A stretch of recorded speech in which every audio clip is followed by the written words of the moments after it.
Meus irmãos e minhas irmãs, paz e bem. No nosso caminho de conversão, é necessário que nós façamos cada dia um passo, que deixemos nos transformar pela palavra de Deus. E os textos escolhidos para a liturgia da palavra durante o tempo de Quaresma, a cada dia vai nos acrescentando um elemento que nos proporciona um grande retiro, com pequenos passos cada dia, para que nós possamos ir nos transformando. Hoje, a primeira leitura do profeta Ezequiel trata sobre um tema muito importante, sobre a nossa responsabilidade pessoal no nosso caminho de conversão.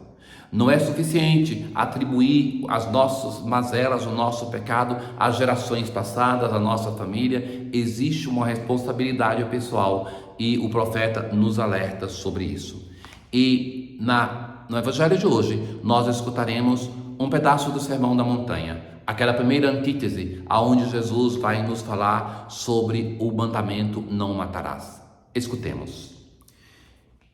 Na antífona de entrada de hoje: livrai-me, Senhor, das minhas aflições, vede a minha miséria e minha dor, perdoai todos os meus pecados.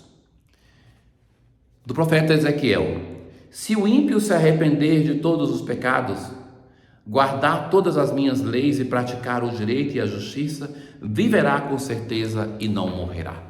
O povo de Israel está no exílio, e então eles atribuíam o sofrimento da vida presente, o estar exilado na Babilônia, ao pecado das gerações passadas. Então, que eles, até de modo proverbial, diziam que os pais fizeram e eles sofriam as consequências. O profeta vai dizer no texto anterior a este da liturgia de hoje que sim, os pais erraram, mas isso não justifica o sofrimento que eles estão padecendo. Porque ainda que uma pessoa tenha uma vida de pecado e ela se converte, Deus acolherá a sua conversão.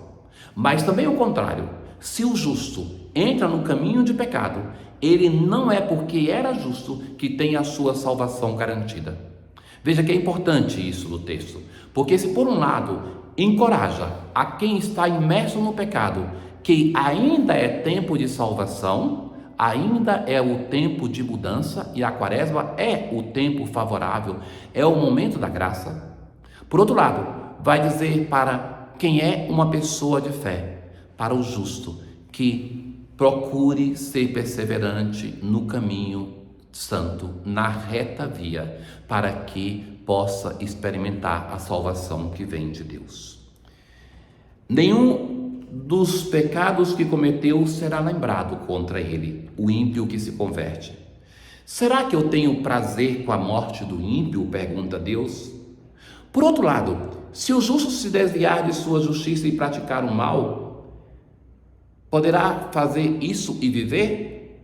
Da justiça que ele praticou, nada mais será lembrado. O povo de Israel está indignado e pergunta assim, e vai dizer: a conduta do Senhor não é correta. E Deus então vai perguntar: é a minha conduta que não é correta, ou é antes a vossa conduta que não é correta? Quantas vezes o povo de Israel vai criticar a ação de Deus? Quantas vezes no mundo de hoje, meus irmãos, nós fazemos a mesma coisa? Nós fazemos isso com a igreja. Às vezes eu falo com os fiéis que parece que no mundo de hoje os piores inimigos que nós temos da igreja são aqueles que usam a igreja para o que quer. Então, quando é o momento do sacramento, de confissão, da missa, nesse momento se recordam que a igreja tem valor. Mas quando a igreja fala, quando a igreja ensina, quando a igreja chama para uma campanha da fraternidade, não se percebe essa pessoa que ela não aceita porque toca o próprio bolso. Então começa a falar que a Quaresma é um tempo espiritual e se esquece que a espiritualidade do Senhor Jesus fez ele fazer um milagre para dar de comer no deserto a 5.000 homens, sem contar mulheres e crianças.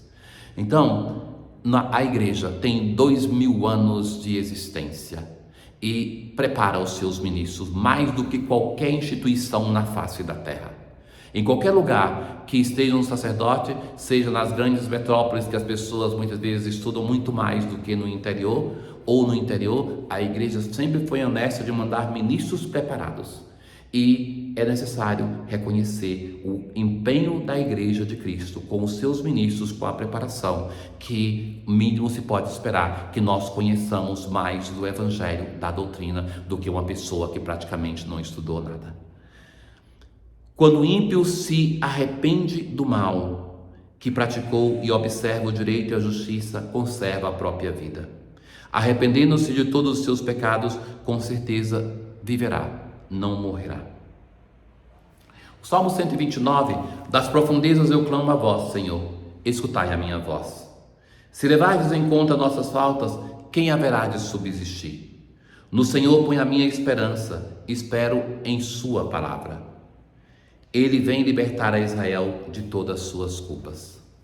Na aclamação ao Evangelho de hoje, lançai para bem longe toda a vossa iniquidade, criai em vós um novo espírito e um novo coração, citando o profeta Ezequiel.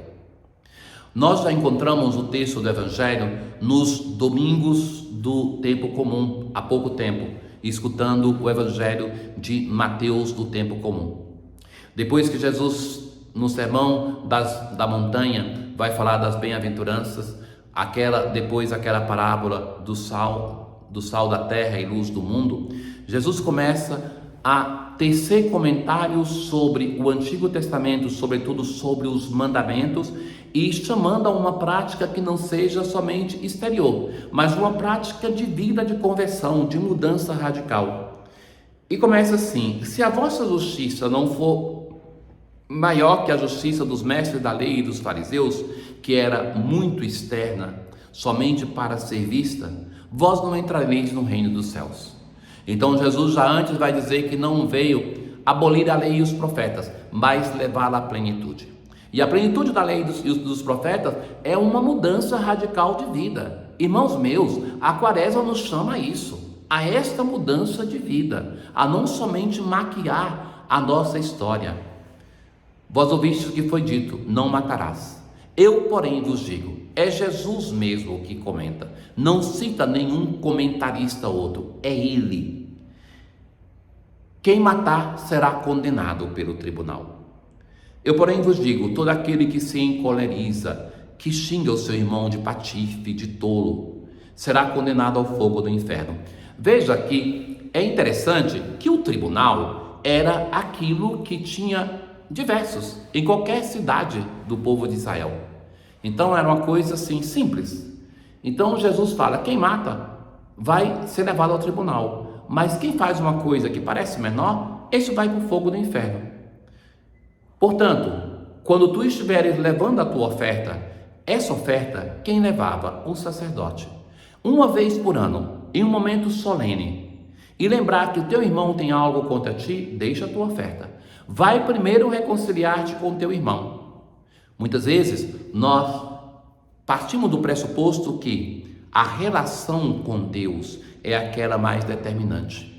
No Evangelho, Jesus vai insistir que esta relação com Deus não existe sem a relação com o próximo. Partindo do pressuposto que aquela relação com Deus seria mais importante, a pessoa deveria ir lá levar a oferta, depois de se reconciliar. Jesus vai dizer: não, deixa a tua oferta, vai primeiro reconciliar-te com o teu irmão, porque se eu não sou capaz de amar o irmão que vejo, também não serei capaz de amar o irmão que não vejo. Procura reconciliar-te com o teu adversário, enquanto está aqui nessa terra em caminho, antes de chegar diante de Deus, porque de outro modo, tu serás lançado da prisão. Na oração de hoje, concedei, ó Deus, que vossos filhos e filhas se preparem dignamente para a festa da Páscoa, de modo que a mortificação dessa quaresma frutifique em todos nós. A primeira vez que nós encontramos na oração a palavra Páscoa nós nos mortificamos para nos prepararmos para a Páscoa da ressurreição. O caminho da quaresma nos chama a essa preparação e nos chama a uma mudança de vida. Irmãos meus caríssimos, não reduzamos a grandeza da quaresma somente a uma prática exterior, mas também não abandonemos a prática exterior. A penitência, o jejum, a mortificação é necessária no nosso caminho de conversão para que nós mudemos a nossa vida. Tenham todos um bom dia. O Senhor esteja convosco, Ele está no meio de nós. Abençoe-vos o Deus Todo-Poderoso, o Pai, o Filho e o Espírito Santo. Paz.